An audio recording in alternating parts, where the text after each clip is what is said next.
Sound of Humanity Productions, the intersection of filmmaking, music, and social impact. Art with Purpose. Join us. My name is Dr. Lisa Whaley. To mark Women's History Month, we're celebrating the trailblazing women who have led the way for change. We start with Texan Sandra Day O'Connor, who in 1981 was nominated by then President Ronald Reagan. Her role soon became apparent as the First Lady at the Supreme Court. Ketanji Brown Jackson knew she wanted to sit on the Supreme Court someday at 11 years old. So, what did her educated parents do?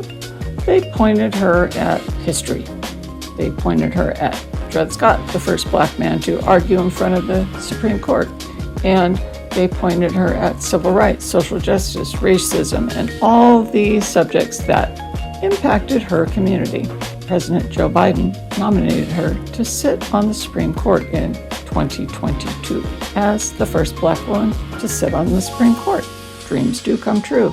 Highlighting these women shows that the United States Constitution was built to serve all the people, not just some.